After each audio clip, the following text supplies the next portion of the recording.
उसने देखा कि उसका भाई जो है वो बड़ा अत्याचार और बड़ा विलासितापूर्ण जीवन व्यतीत कर रहा है। धर्म के फॉलो करने के लिए उसने अपने भाई की हत्या कर दी। इंद्र को पता चला कि इतना बड़ा राज्य है वो बिना राजा के है, तो इसको डिफेंड कौन करेगा। आगे निकलते गए ना तो राजा ने दूर से देखा कि वो नर्तकी आ रही है और वो तपस्वी भी आ रहा है और उसके कंधे पे उसका बच्चा है, बेटा है। तो राजा जो था वो जोर जोर से हंसने लगा।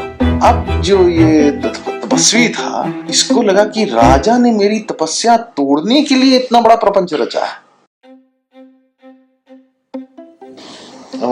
नहीं ये तो इससे हाँ, ये अपना ही गिरा, ये बहुत अच्छा कर रहे हैं। हाँ, ये ना मारिए नहीं ना तो फिर गेम शुरू नहीं होता। चलिए हम मारे दिए, चलिए कदम को। हाँ अब करिए, मारिए आप। यार तो गजब कर रहे हैं आप। चलिए यहाँ रख देते हैं। मैंने बढ़ाया कुछ सोच के था, मैं भूल गया क्यों बढ़ाया था। ओह अच्छा नहीं मुझे बचपन में सीरियल आता था ना विक्रम बेताल, उसका याद आ गया। विक्रम तू बोला मैं चला, बस वही नहीं बोला तेरा सिर फटा। विक्रम बेताल जो है ना वो बहुत बढ़िया है। वो मतलब अरुण गोविल ने विक्रम का रोल करा था। रामानंद सागर ने बनाया था। नहीं मतलब रोल इन्होंने ही करा था ना। उनका जो ओरिजिनल टेक्स्ट है वो 2-2.5 साल पहले लिखा गया था। सोमदत्त जी ने लिखा था वो कहानी। और उसका जो प्रीक्वल जो स्टोरी होती है ना, एक पार्ट होती है जो कि ना पार्ट ना जनरली पब्लिक डोमेन में रहती नहीं है, तो उसका वो जो डोमेन है उसमें एक कहानी ऑलरेडी है जो कि अभी तक किसी ने सुनाई नहीं है। लेकिन सुनाई ऑब्वियसली सोमदत्त जी ने लिखी थी, लेकिन जितने भी उसके मल्टीपल रेंडिशंस हुए ना, उसके अंदर उस कहानी को क्यों ओमिट कर देते हैं मुझे समझ नहीं आता। उसमें कहानी है कि राजा एक थे, उन्होंने अपने बेटे को राज्य दिया। उसके बेटे का नाम था शायद शंख। तो शंख जो था वो कोई बहुत अच्छा राजा था नहीं। उसका जो छोटा भाई था शंख का, उसने देखा कि उसका भाई जो है वो बड़ा अत्याचार और बड़ा विलासितापूर्ण जीवन व्यतीत कर रहा है, विच इज नॉट वर्चुअस, जिस तरीके से राज चलाना चाहिए।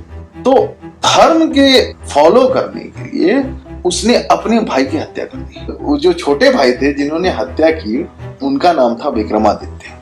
अब विक्रमादित्य जब राजा बने शंख को मारने के बाद, तो उन्होंने वापस से जो भी मिसमैनेजमेंट था उसको ठीक किया और उसका बहुत सारे राज्य जीते। तो क्या हुआ कि ये इन्होंने सोचा कि यार इतना बड़ा राज्य है मेरा और मैं अपने राज्य को भी नहीं जानता हूँ। नहीं जानते थे क्योंकि वो किसी सेनापति को भेज देते तो जीत जाता था। उन्होंने कहा कि नहीं, मैं अपना राज्य पहले देखना चाहता हूँ कि किस तरीके के लोग हैं, क्या कल्चर है ये और। तो उन्होंने क्या किया कि अपने छोटे भाई भर्तृहरि को बना दिया राजा और वो चले गए घूमने के लिए। अब भर्तृहरि के लाइफ में कुछ घटा और उस कारण से भर्तृहरि जो थे वो एक शाम जो है वो पूरा का पूरा राजपाट छोड़ करके और संन्यास लेकर के चले गए। अब ये पूरा राज्य जो था वो बिना राजा के हो गया।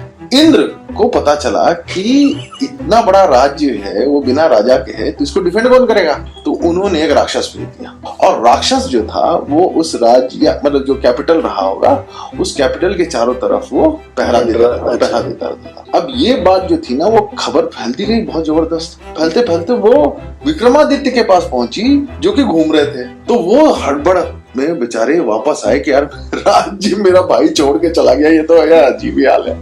रात के समय पहुंचे तो राक्षस ने चैलेंज किया कि कौन है जो राज्य में घुस रहा है रात को बिना परमिशन के, बिना पासपोर्ट से ही वेरिफिकेशन कराए हुए। उन्होंने कहा कि अरे मैं विक्रमादित्य हूँ ब्रो, देखो मुझे, आई एम द वन।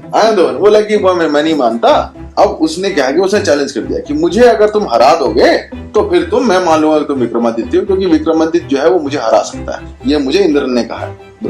ठीक है, युद्ध शुरू हुआ तो थोड़ा टाइम लगा विक्रमादित्य को, लेकिन वो जो भी घुसा लात वात मारना था मार मोर करके वो छाती पे बढ़ गया राक्षस के। तो राक्षस जो था वो कहता है कि विक्रमादित्य, तो इसने कहा कि पहचान गया तुम? बोला हाँ, मैं तुम्हें जीवन दान देता हूँ। तो विक्रमादित्य ने कहा कि मैं तुम्हारी छाती पे बैठा हूँ, मैं तुम्हें जीवन दान दे सकता हूँ, तुम मुझे कैसे दे सकते हो जीवन दान? बोले कि नहीं, मैं तुमको जीवन दान दे सकता हूँ, तुम मेरी बात मानो, मैं जान गया हूँ तुम विक्रमादित्य हो, तो तुम्हारे जीवन को प्रोटेक्ट करना मेरा जिम्मेवारी है, इसीलिए मैं तुमको एक कथा बताना चाहता हूँ। तो विक्रमादित्य ने कहा कि अच्छा ओके।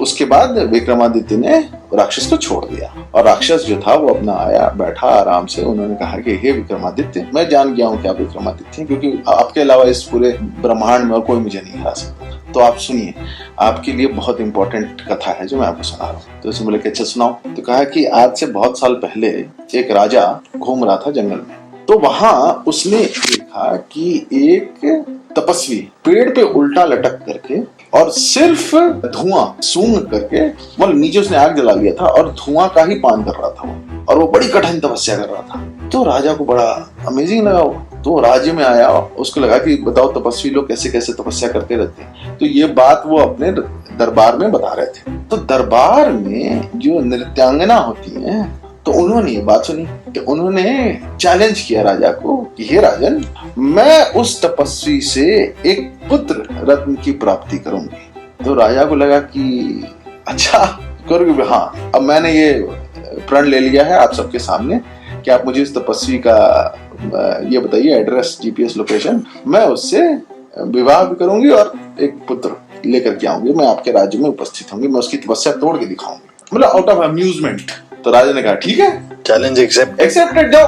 तो उसके बाद वो गई, तो वहां गई, तो जहां बताया था राजा ने, तो वहां पे देखी हाँ सही में उसे नीचे धुआं जला करके और उसे धुआं का पान करता रहता था। तो ये गई और इसने बहुत ही टेस्टी खीर बनाई, और वो जो धुआं का पान कर रहे थे ना, उसके मतलब होठ पे उसने वो खीर चटाई। इसने खीर खाई, इसको अच्छा लगा तपस्वी को, फिर इन्होंने और खीर खिलाई इनको, और खीर खिलाई, और खीर खिलाई, वो खाते गए तपस्वी जी। उसके बाद इन्होंने कहा कि आप कुछ पानी भी पी लीजिए, तो उतर के नीचे है तो मैं आपको पानी देती हूँ। तो उन्होंने पानी दिया उनको, फिर वो उनको उठा करके कुटिया में लेके गई, क्योंकि कमजोर तो बहुत हो गए थे तपस्वी जी। तो उनको खीर और पानी और बहुत सारा सेवा कर करके उनको रिजुविनेट किया गया। तो तपस्वी जी को इस कन्या से प्रेम हो गया, और कन्या से प्रेम हुआ तो कुछ दिन साथ में रहे, फिर ये प्रेग्नेंट हो गई, और उसके बाद फिर उनको एक पुत्र हुआ।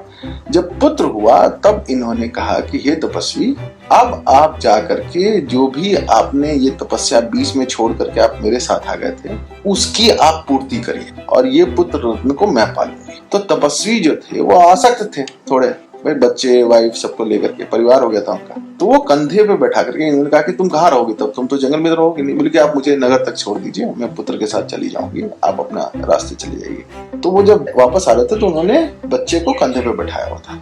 अब कंधे पे बैठाने के बाद जब आगे निकलते गए ना, तो राजा ने दूर से देखा कि वो नर्तकी आ रही है और वो तपस्वी भी आ रहा है, और उसके कंधे पे उसका बच्चा है, बेटा। तो राजा जो था वो जोर जोर से हंसने लगा, तो बाकी जो उनके दरबारी थे वो भी हंसने लगे।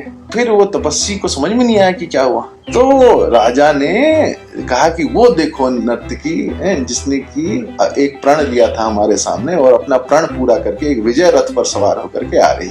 अब जो ये तपस्वी था, इसको लगा कि राजा ने मेरी तपस्या तोड़ने के लिए इतना बड़ा प्रपंच रचा है, तो वो उस बच्चे को लेकर के भाग गया और गया जंगल में, और उसने उस बच्चे की बलि दे दी, और अपनी तपस्या उसने पूर्ण की और अपना शरीर त्याग दिया।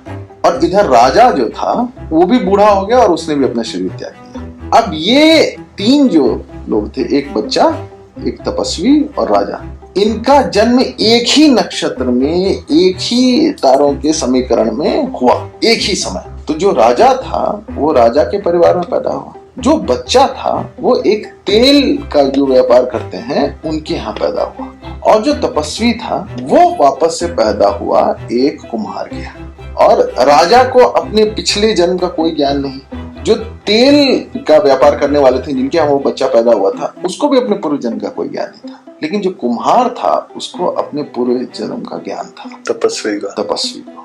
और उसने यही कहा था कि इस राजा को मुझे अपने हाथों से इसकी हत्या करनी। तब उसने क्या किया कि फिर वो अपने उसकी जो भी उसका तप था वो उसको सारा प्राप्त हुआ इस जन्म, और फिर वो खोजना शुरू किया उस बच्चे को जो तेल के व्यापार करने वाले पास पैदा हुआ था। उसको खोजते खोजते उसे मिला, फिर वो उसको शमशान लेके आया और उसने फिर से उसकी हत्या कर दी, बलि दे दिया, उसका नर बलि चढ़ाया, और उसको एक राक्षस में बदल दिया उस बच्चे को, और उसको एक पेड़ पर उसको लटका दिया। अब वो तपस्वी जो है वो शमशान घाट में बैठ करके और सारी शक्तियों को जागृत कर रहा है ताकि उस राजा से बदला ले सके, फिर ले सके। और वो राजा तुम हो विक्रम। इसीलिए मैं तुम्हें कह रहा था कि मैं तुम्हें जीवन दान दे सकता हूँ, मेरी बात सुनो। तब विक्रम ने कहा कि अच्छा, और वो बोला कि वो तब तक शांत नहीं होगा जब तक वो तुमसे बदला वो नहीं ले लेता, तो तुम्हें हमेशा सावधान रहना पड़ेगा।